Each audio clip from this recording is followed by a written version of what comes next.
Se você puder abrir a sua Bíblia comigo, Evangelho segundo escreveu João. Evangelho segundo escreveu João, o discípulo amado. Então nós vamos ler uma porção do texto de João e então vamos meditarmos na palavra do Senhor. Amém, meus irmãos? Evangelho de João, capítulo 1, a partir do verso 1, diz assim: No princípio era o Verbo, e o Verbo estava com Deus, e o Verbo era Deus. Ele estava no princípio com Deus. Todas as coisas foram feitas por intermédio dele, e sem ele nada do que foi feito se fez. A vida estava nele, e a vida era a luz dos homens. A luz resplandece nas trevas, e as trevas não prevaleceram contra ela. Houve um homem enviado por Deus, cujo nome era João. Este veio como testemunha para que testificasse a respeito da luz, a fim de todos os que virem a crer por intermédio dele. Ele não era luz, mas veio para que testificasse da luz, a saber, a verdadeira luz que, vinda ao mundo, ilumina todo homem. O Verbo estava no mundo, e o mundo foi feito por intermédio dele, mas o mundo não o conheceu. Veio para o que era seu, e os seus não o receberam. Mas a todos quantos o receberam, deu-lhes o poder de serem feitos filhos de Deus, a saber, aos que creem no seu nome. Os que não nasceram do sangue, nem da vontade da carne, nem da vontade do homem, mas de Deus. E o Verbo se fez carne, e a carne habitou entre nós, cheio de graça e de verdade. Vimos a sua glória, a glória como do unigênito do Pai. Amém? Permaneça a sua Bíblia aberta, por gentileza. Senhor Deus e Pai, nós queremos exaltar o Teu nome. Queremos agradecer a Ti, ó Pai, porque o Senhor se manifestou em carne na pessoa do Seu Filho, Senhor. Veio ao mundo, Senhor, cheio de graça, cheio de verdade, para que aqueles que ouvissem a Sua palavra e fossem atraídos por Ti, por meio de Ti, Senhor, e o Senhor enviou o Seu Filho, o amado Filho de Deus Jesus Cristo, para que pudéssemos, ó Senhor, nos aproximarmos de Ti. Ó Deus, por isso te pedimos, fala conosco por meio desta palavra, por meio deste texto, para que possamos então, Deus, entender qual a altura, a largura e a profundidade da Tua vontade para com o Teu povo. Assim nós te agradecemos, ó Pai, em nome do Teu Filho amado Jesus Cristo. Amém. Bom, meus irmãos, há 2 domingos atrás eu lhes falei a respeito do Filho de Deus, do nascimento, que Deus enviou o Seu Filho para libertar homens e mulheres pecadores. Então ali nós vimos que Deus enviou o anjo, e ali ele falara com Maria, e Maria então ouviu a voz do Senhor, e cumpriu-se a palavra do Senhor na vida dela. E hoje então, nós vamos falar a respeito do tema, Deus conosco, Ele está no meio de nós. Semana retrasada nós falamos que Ele foi anunciado, e hoje nós vamos falar que Ele está no meio de nós, o Verbo se fez carne, certo? Bom, queridos, hoje nós vamos dar uma olhada naquilo que nós chamamos de prólogo do Evangelho de João, ou seja, é a introdução do Evangelho de João, que é esse texto que lemos do capítulo 1, verso 1 ao verso de número 18, é todo o prólogo do Evangelho. Mas nós lemos até o versículo 14, e então nós vamos olhar para este texto.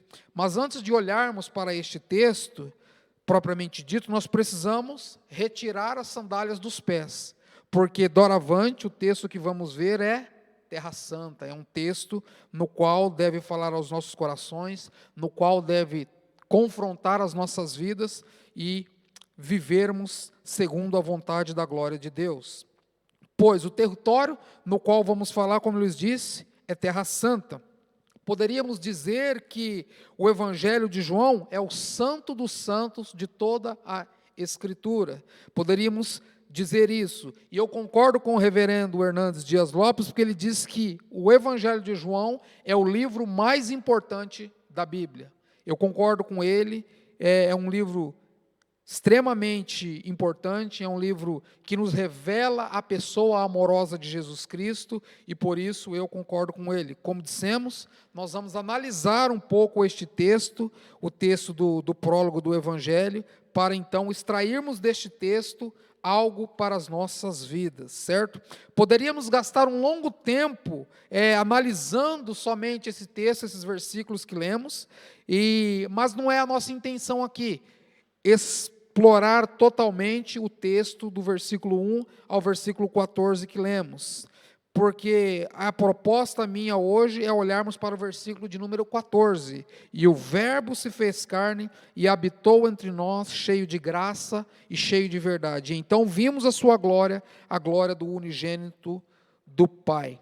Bom, ao olharmos para o começo deste evangelho, nós vemos as grandezas da revelação de Deus para com toda a humanidade. E dentro desta revelação, eu quero me ater a este versículo 14 que eu acabei de ler para vocês, me referindo à manifestação da graça de Deus, a manifestação do verbo de Deus, o qual João se refere, que ele habitou entre nós, cheio de graça, cheio de verdade. O apóstolo diz que eles viram a sua glória, eles viram como unigênito do Pai. Por isso nós temos que ter esta atitude, esta reverência de olhar para o texto de João e saber que João está transmitindo a nós que Deus se revelou de forma gloriosa, que Deus se manifestou de forma gloriosa. É por isso que nós temos que ter esta reverência, esta rendição ao nos aproximarmos do texto bíblico, em especial o texto no qual João registrou para a sua igreja. Precisamos nos lembrar quando Deus Todo-Poderoso se revelou a Moisés, ali na sarça ardente, em Êxodo capítulo 3, verso 5, dizendo para Moisés: retira as sandálias dos pés, porque o lugar onde você está é terra santa. Todos nós conhecemos este texto, e assim como Moisés ficou maravilhado com a glória de Deus, também nós, meus irmãos, devemos nos maravilhar com a manifestação da glória de Deus em Cristo Jesus, apresentada por João em seu Evangelho. O Evangelho de João nos mostra a pessoa de Jesus Cristo de uma maneira extraordinária, de uma maneira no qual Mateus, Marcos e Lucas não mostram. Contanto, nós vamos ver que o Evangelho de João não faz parte daquilo que nós chamamos de evangelhos sinóticos, ou seja, Mateus, Marcos e Lucas. Esses evangelhos, nós poderíamos dizer que eles são vistos a mesma mensagem com uma ótica diferente, mas o Evangelho de João, ele demonstra Cristo de uma outra maneira, na qual Mateus, Marcos e Lucas não demonstram. Então, quando nós olhamos para este verso de número 14, logo nós percebemos que ele está dizendo: e o verbo se fez carne e habitou entre nós. Vamos parar por aqui por um momento. Bom, ele está entre nós. Ao afirmarmos que Jesus está em nosso meio, nós precisamos entender o que João pensou e falou sobre o verbo de Deus. Nós temos que entender isso para que possamos então compreender a mensagem do Evangelho registrada por João. Veja bem, meus irmãos, esse verbo poderoso, este verbo dinâmico, este verbo criador, este verbo que foi o agente da criação, este verbo que guia, este verbo que dirige, este verbo que controla, este verbo que dá ordem ao mundo em caos, este verbo que se manifesta ao homem, este verbo que dá ordem na mente do homem. João está desenvolvendo aqui um conceito de ideias bem conhecido, tanto dos judeus como dos gregos. Ele está falando assim: e o verbo se fez carne e ele está entre nós, ele habitou entre nós. Assim, João, ele diz uma coisa surpreendente e incrível que pode ter dito. Ele diz algo extraordinário, ele diz, e isso com muita naturalidade, ele se refere ao verbo que criou o mundo, e esta razão que controla a ordem do mundo. Jesus, o Senhor, ele é a principal pessoa na criação do mundo. Se você olhar para Gênesis, nós vamos ver que A Bíblia relata que o mundo estava em um caos vazio, mas nós vamos ver também que fala assim, façamos. Quando olhamos para o texto de Gênesis, capítulo 1, nós vamos ver que, a respeito da criação, como Deus falou, no princípio criou Deus os céus e a terra. E a expressão usada aqui, Deus, é uma expressão que está no plural, tipificando o Pai, o Filho e o Espírito Santo. Porque no nosso texto em português ele não aparece, mas quando nós olhamos para a expressão Deus em hebraico, ela é uma expressão plural. Então nós entendemos que no ato da criação do mundo está presente o Pai, o Filho e também o Espírito Santo. Veja bem, como eu disse, João faz isso com muita naturalidade. Ele se refere ao verbo que criou o mundo e esta razão que controla a ordem do mundo, este verbo que se converteu em uma pessoa, manifestando-se em carne, o qual eles viram com seus próprios olhos. Os apóstolos, aquelas pessoas que estavam ali naquele momento, viram o verbo como eu estou vendo vocês e como vocês estão me vendo. Eles viram visivelmente, eles viram ele com os próprios olhos. Meus irmãos, é interessante notarmos que João ele utiliza uma expressão que significa ver, e ver de maneira física, não em uma visão espiritual, não em uma visão na qual fica na mente, não, eles viram de uma maneira física e lógica e clara. Ele está falando que o verbo que veio ao mundo, na forma de um homem, foi visto por seres humanos e por olhos humanos. Ele está falando que ele é perfeitamente Deus e perfeitamente homem. Ele está falando daquele que é Deus de Deus, daquele que é luz da luz, daquele que é coigual, que ele é eterno, coeterno com Deus, que ele é consubstancial com o Pai. Ou seja, ele tem a mesma essência do Pai. É desta pessoa que João abre o seu evangelho e falando, e se nós pararmos e olharmos para o evangelho, nós vamos ver que João começa o seu texto completamente diferente dos outros evangelistas. Ele revela a pessoa de Jesus Cristo, que Deus se manifestou na pessoa de Jesus Cristo. Ele revela isso no seu evangelho. João está nos falando a respeito do verbo que assumiu a natureza humana, a respeito do verbo que habitou entre nós. Ele está falando de Jesus Cristo que se fez carne, mas que permaneceu como o verbo divino, conforme João 1, de 1 a 18. Ele está falando desta pessoa que se manifestou, ou seja, do próprio Deus, que se manifesta em carne na pessoa do Filho para salvar homens e mulheres pecadores. É dessa pessoa que João está falando, a segunda pessoa da Santíssima Trindade, o Filho de Deus, meus irmãos, que assume a natureza humana sem deixar a sua natureza divina. Ou seja, ele é Deus, mas ele também é homem. Ele é 100% Deus, mas ele também é 100% homem. É desta pessoa que o Evangelho de João vai tratar, é desta pessoa maravilhosa, na qual conhecemos como Jesus Cristo, Filho de Deus, que veio para salvar homens e mulheres pecadores. Homens como eu, homens e mulheres como vocês, que precisamos e que necessitamos da graça e da misericórdia de Deus. Bom, meus irmãos, como visto, na primeira parte do versículo 14, João diz que o verbo se fez carne, e aqui nós vemos as duas naturezas, a humana e a divina, o verbo simbolizando a pessoa gloriosa e divina, se fez carne, simbolizando o homem. O verbo se fez carne, ele se manifestou, se uniram de forma inconfundível, de forma imutável, de forma indivisível, de forma inesperadamente. Deus se manifestou em carne. Deus habitou entre nós.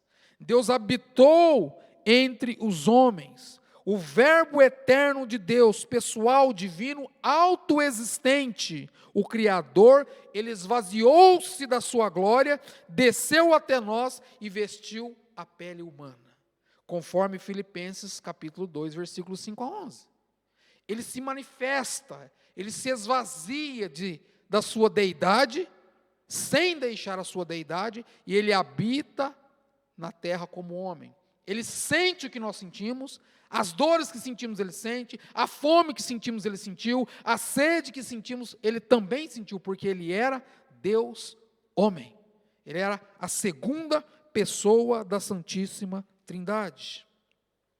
Amados, aqui podemos ver que Jesus Cristo, ele tornou-se a nova localização da presença real de Deus, da presença de Deus na terra. Jesus, ele substitui o antigo tabernáculo. Devemos lembrar que no antigo tabernáculo, Deus se manifestava para o povo de Israel.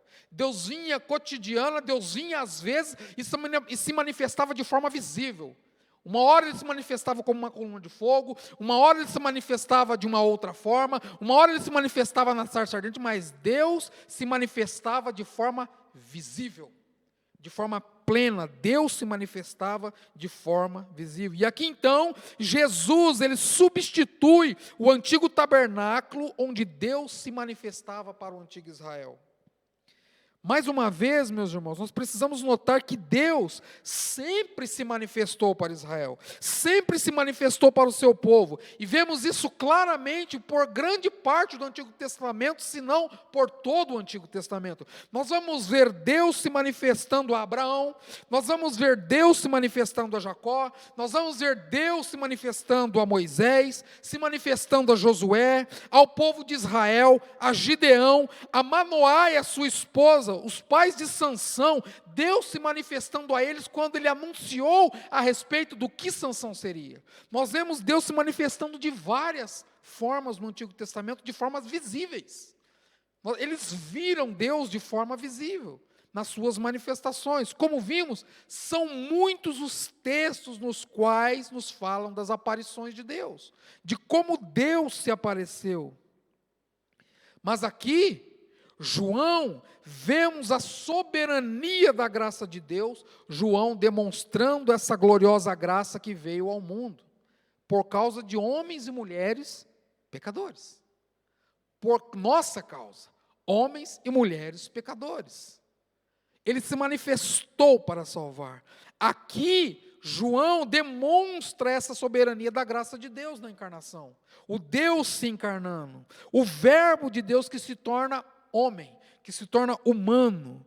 E João, o apóstolo, diz que o verbo armou o seu tabernáculo, ou seja, a sua tenda entre nós.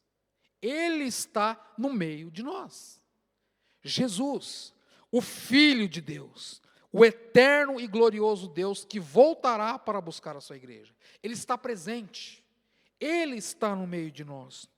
O pastor Itamir Neves, em seu comentário através da Bíblia, citando MacDonald, olha o que ele diz: o verbo se fez carne quando Jesus nasceu como um bebê em uma manjedoura em Belém.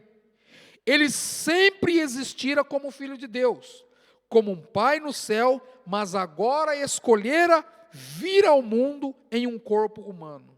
Ele habitou entre nós. Não foi apenas uma aparição curta, sobre a qual se poderia cometer um erro ou um mal-entendido. Não. A palavra habitou significa tabernáculo, significa armou a sua tenda entre os homens. Ele se fez presente. Ele fez Deus presente, Deus eterno. Seu corpo foi a tenda na qual ele viveu entre os homens durante os 33 anos de sua vida na terra. Ele habitou entre nós. Então essa é a segurança de que nós temos, de que nós servimos um Deus real e verdadeiro, que se manifestou em carne, de que se habitou entre nós. E a Bíblia diz que as pessoas viram a sua glória, a glória como unigênito do Pai. Bom, meus irmãos, nessa afirmação temos a revelação do mistério que estava oculto desde os séculos, do mistério que as pessoas não compreendiam. Deus se fez homem, Deus transformou em homem Deus. Ele habitou por causa da nossa iniquidade, para nos salvar, para nos tirar do mundo de trevas e nos transportar para o mundo de luz. Por isso, ele se manifestou. O que João nos apresenta é que a divindade uniu-se à humanidade na segunda pessoa da Santíssima Trindade. Ou seja, Deus se une e se manifesta de forma gloriosa, num ser humilde que se esvaziou, como diz Paulo escrevendo à igreja de Filipos. Jesus tomou sobre si a plena e genuína natureza humana, identificando conosco como homem. Deus fez isso, por amor. Ele se esvaziou, ele se manifestou por amor. Nós não merecíamos isso. Segundo a Bíblia, nós merecíamos a ira de Deus. Nós merecíamos a condenação por causa dos nossos atos, por causa da nossa iniquidade, por causa dos nossos erros, das nossas mazelas. Mas Deus, em sua infinita bondade e misericórdia, se manifesta ao homem para salvar o homem. Assim Deus se manifesta. E essa é a primeira parte do texto que vemos. E o Verbo se fez carne e habitou entre nós. Ele se manifestou. E agora, João diz que ele fez isso cheio de graça e cheio de verdade. Cheio de graça e cheio de verdade. Essa é a segunda parte do texto no qual João fala e mostra para nós. E aqui nós devemos olhar, e eu quero chamar a vossa atenção, porque Jesus renovou a intenção divina que já havia desde o Antigo Testamento, a intenção de tratar do homem caído com bondade, com misericórdia, com fidelidade, com verdade, como vemos em vários textos das Sagradas Escrituras. Deus vindo em bondade, Deus vindo em misericórdia, Deus vindo em amor, Deus vindo em graça para alcançar homens e mulheres pecadores. Como eu disse na semana passada, o que mais queremos de Deus, se Ele já demonstrou a sua soberana graça e misericórdia para conosco? O que mais queremos, devemos requerer de Deus, se Ele já fez tudo o que poderia ter feito? Entregou-se a si mesmo por nós, foi moído pelas nossas transgressões. O que mais queremos? A Bíblia diz que Ele veio em bondade, Ele veio em misericórdia, Ele veio em fidelidade e verdade, como vimos na sua palavra. Que coisa gloriosa, meus irmãos, que coisa maravilhosa. Nós vamos ver isso em Êxodo 33, em Êxodo 34, em Salmos 25, em Salmos 26, e aí nós vamos olhar, começar a fazer um tour pela Bíblia, e nós vamos ver como Deus se manifestou em graça, para nos amar, para demonstrar o seu amor para conosco. Neste texto que eu acabei de citar, nós vemos e podemos ver como Deus, o Verbo, o Logos, a segunda pessoa da Santíssima Trindade, o Deus Trino, se revelou completamente ao homem através do seu caráter gracioso, através do seu caráter glorioso.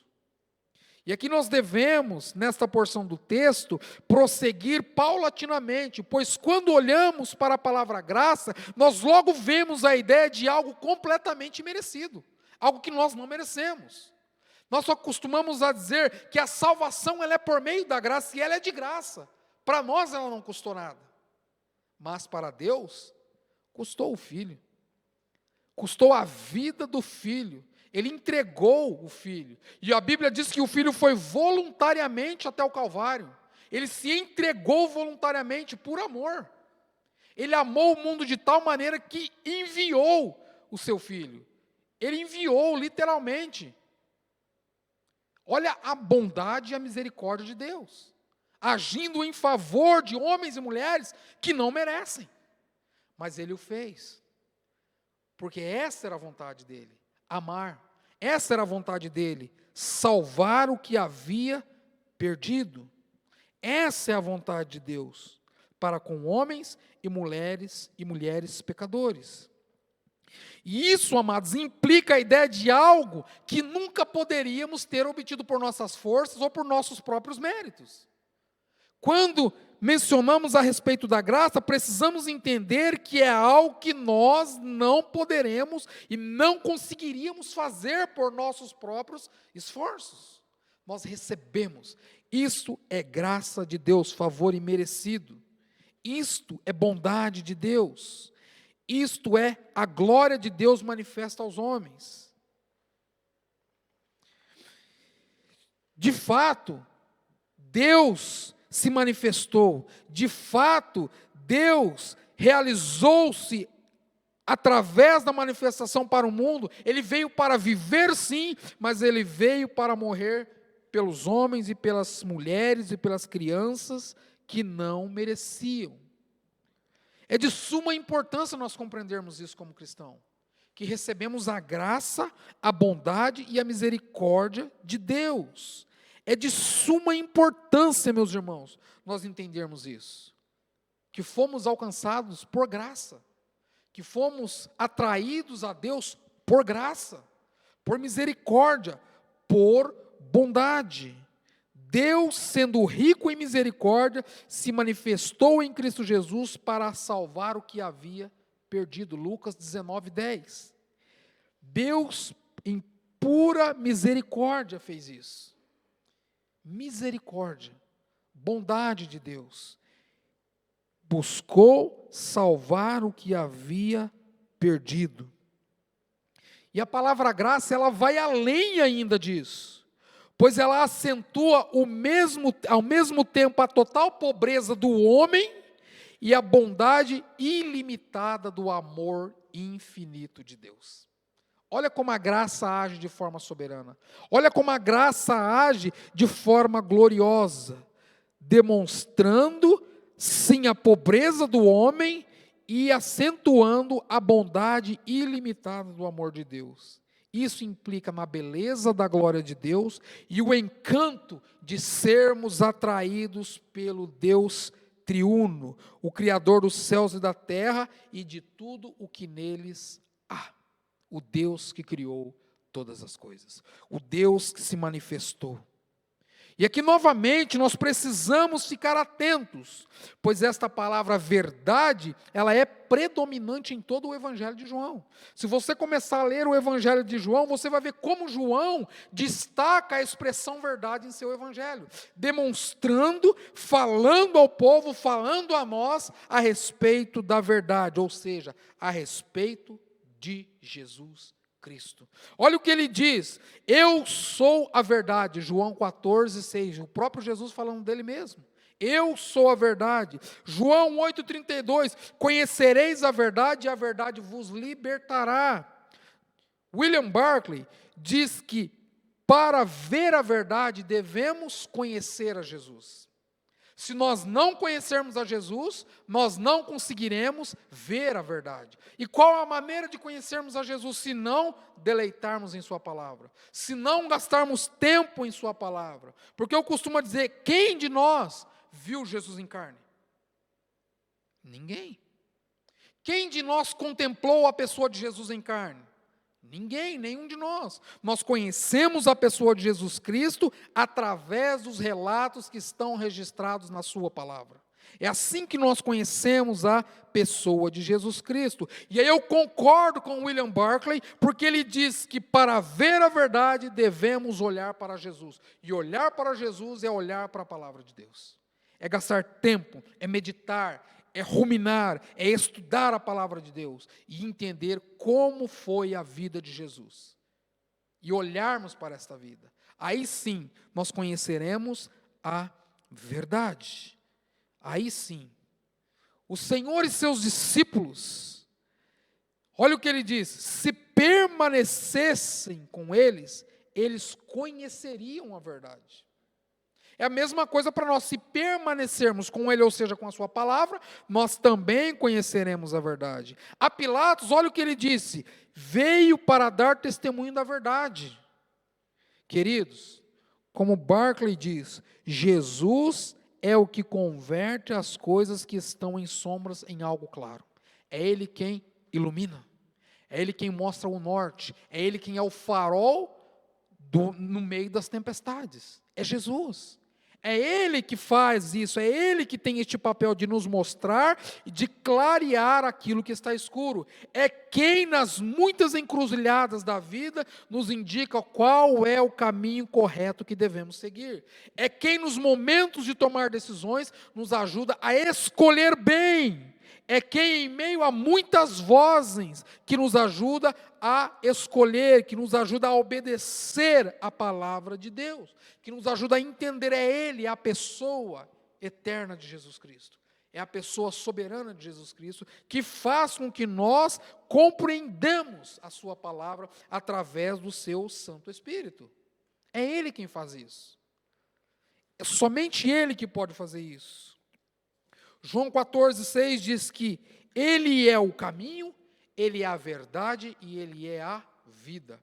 Ninguém vem ao Pai, senão por mim, é o que Jesus diz. Ou seja, não há outra maneira de conhecer o Pai, senão por meio de Jesus Cristo. Senão por meio do Senhor.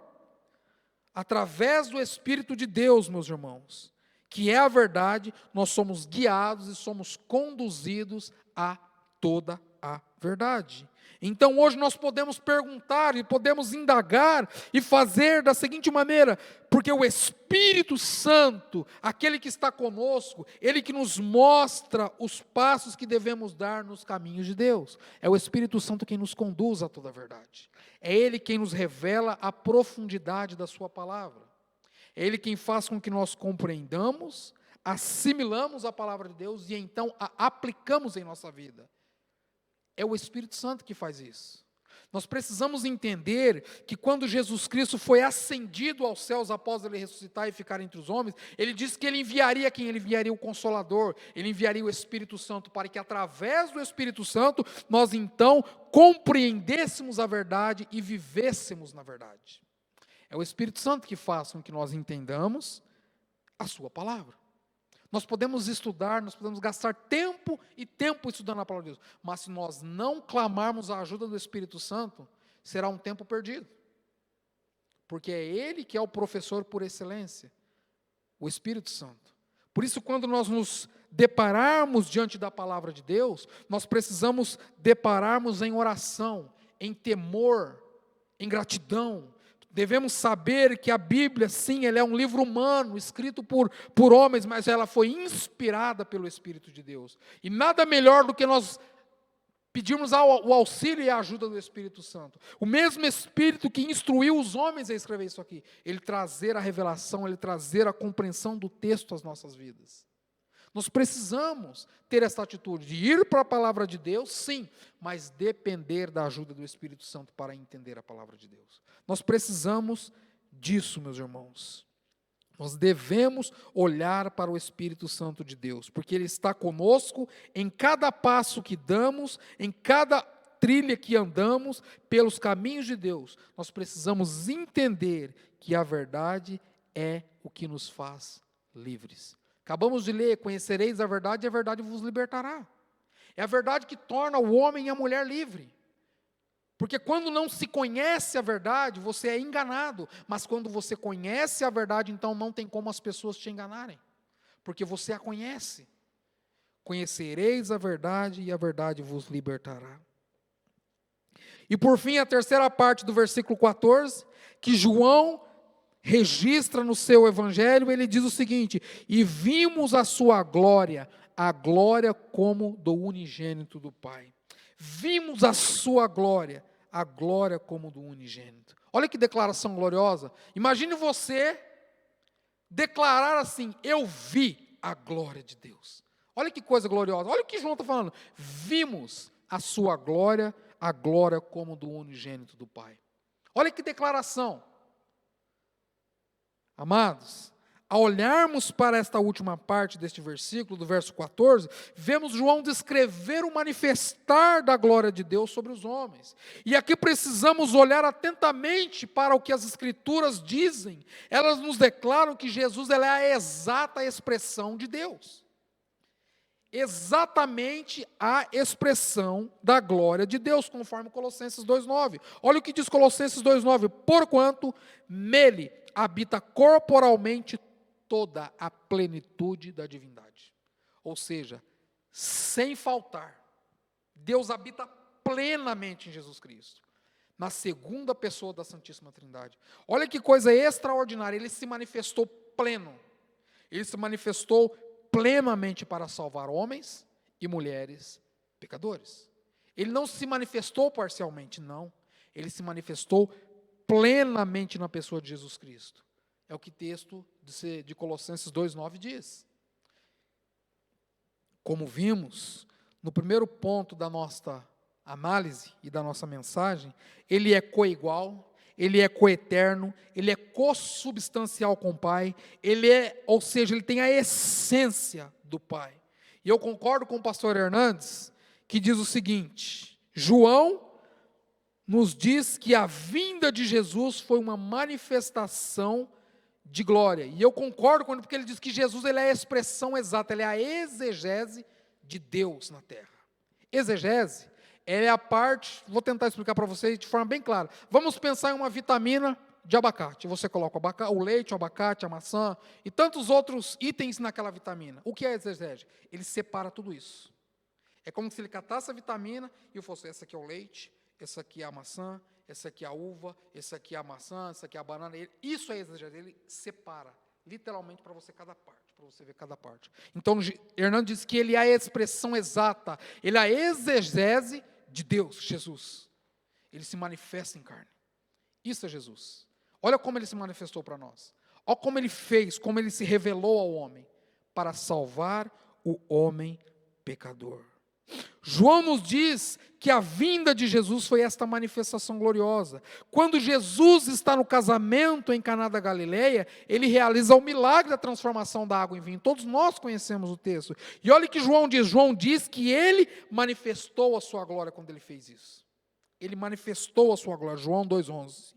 Esta é a manifestação da glória de Deus em Cristo Jesus, vista de várias maneiras, de várias formas. Na glória daquele que o enviou, ou seja, o Pai que o enviou, João 7,8. Ou seja, quando Lázaro na ressurreição, João 11,4, quando ele vai lá e ressuscita Lázaro, depois que Lázaro está morto há 4 dias, ele manifesta a sua glória e chama Lázaro, Lázaro venha para fora, e o morto daquela sepultura ele sai e vem para fora, por causa do manifestar da glória de Deus. A glória que habita plenamente em Cristo, esta glória que excede todo entendimento, que excede a compreensão humana, esta glória que veio para salvar na pessoa de Jesus Cristo. Ele doou-se, ele se manifestou. Novamente, eu olho para o que William Barclay diz, porque ele diz algo muito importante, e seria muito bom nós nos atentarmos para aquilo que ele fala. Olha o que William Barclay diz: é como se Jesus participasse da glória de Deus, e os discípulos participassem da glória de Cristo. Seria dizer que a vinda de Cristo, ela é a chegada da glória de Deus aos homens. Ou seja, é quando Deus se manifesta. É quando Deus sai da sua glória e se manifesta aos homens para salvar aqueles que não mereciam. Olha o que Deus fez por você. Olha o que Deus fez por mim. Se manifestou para nos salvar. Primeiro, Ele vem em uma manjedoura. Como nós vimos na semana retrasada. Quando Maria ouve o anjo falar com ela, e ela diz: cumpra-se em mim a tua palavra. E hoje nós vemos que Jesus Cristo, ele se manifestou em glória, ele se realizou em glória para salvar homens e mulheres. Assim devemos olhar para o que João descreve e perguntar-nos o que quer dizer toda a descrição da glória de Deus em Cristo Jesus. O que isso quer dizer para nós? Essa descrição da glória. Meus irmãos, precisamos voltar para o Antigo Testamento para olhar o que João está querendo dizer. Ao olhar para essa expressão importantíssima, que provavelmente é conhecida de todos, e certamente alguns de vocês já ouviram essa expressão, ele está falando a respeito do Shekinah. Quem nunca ouviu essa expressão? O Shekinah, ou seja, a presença manifesta de Deus. Certamente vocês já ouviram falar a respeito do Shekinah, a respeito da glória de Deus. E aqui é bom entendermos que para o povo judeu, ela tem um significado muito peculiar. Olha o significado que ela tem para o povo judeu.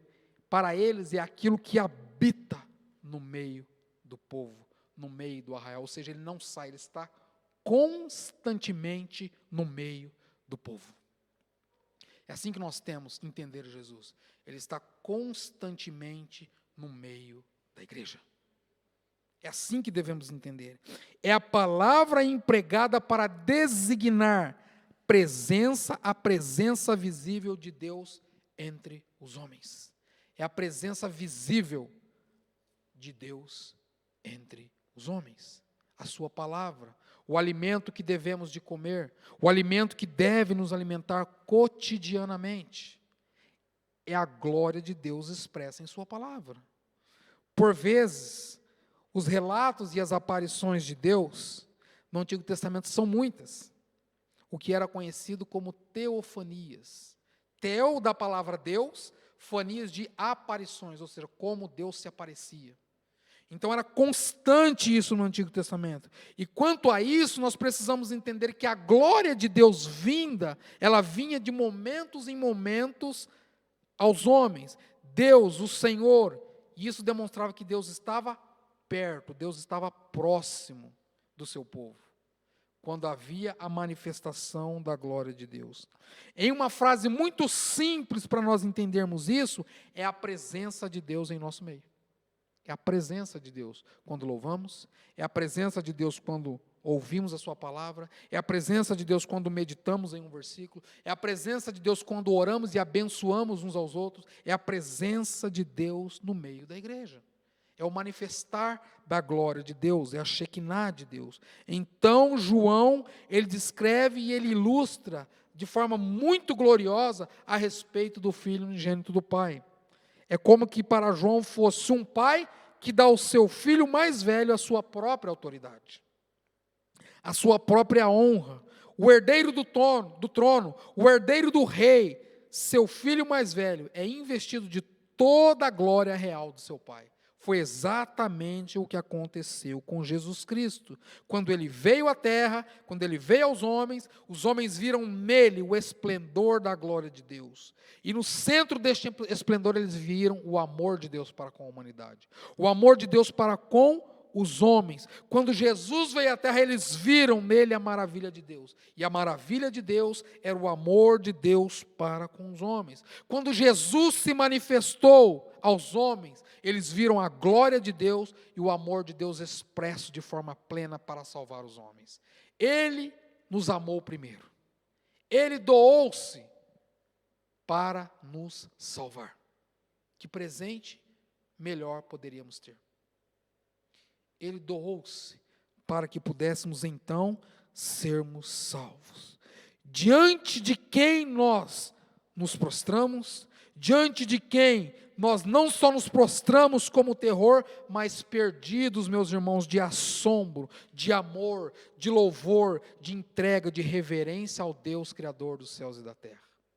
Esse Deus que te amou, esse Deus que me amou, e é este Deus que um dia todo joelho se dobrará e toda língua confessará que Jesus Cristo, Ele é o Senhor para a glória de Deus Pai, conforme Filipenses. Todo joelho se dobrará e toda língua confessará. Essa é uma certeza que nós temos, porque ela está registrada em sua palavra, de que todos se dobrarão, todos se prostrarão diante do teu Senhor, diante do teu Salvador, diante do teu Rei. Que Deus muito nos abençoe, que Deus faça com que nós tenhamos o desejo de irmos para a sua palavra com mais apreço, com mais diligência, com mais temor, com mais entrega, porque Ele se entregou totalmente por nós. Ele não se entregou parcialmente, Ele se entregou totalmente para salvar, para nos amar. Que expressão maior de amor você quer? Que Deus muito lhes abençoe. Que Deus muito derrame, continue derramando a sua graça e bondade sobre vocês. E que vocês a cada dia possam crescer em graça e em conhecimento da verdade, que é Jesus Cristo. Vamos ficar de pé? Vamos orar? Senhor Deus, quão gratos nós somos. E quão maravilhados, ó Deus, nós estamos diante da Tua palavra. Diante desta revelação na qual João escreve, na qual João registra, para que pudéssemos, ó Senhor, conhecer hoje. Para que pudéssemos hoje ouvir, ó Deus, a altura, a largura e a profundidade da Sua glória manifesta no Filho, por amor de nós, ó Pai. Quão gratos nós estamos. Quão pequenos, ó Deus, nós somos. E nós te pedimos, ó Senhor, faça com que nós compreendamos a Sua palavra.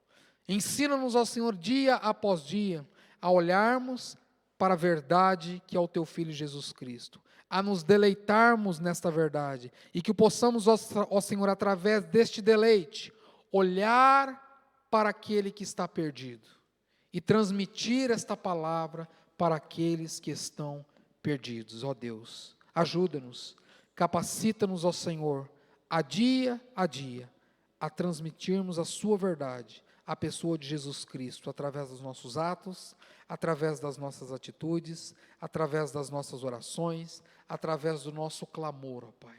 Nós te agradecemos, ó Pai, porque o Senhor se fez carne, o Senhor habitou entre nós e se manifestou para salvar homens e mulheres pecadores. Assim nós te agradecemos, assim nós te louvamos, em Cristo Jesus, ó Pai. Amém. Que Deus muito vos abençoe, queridos.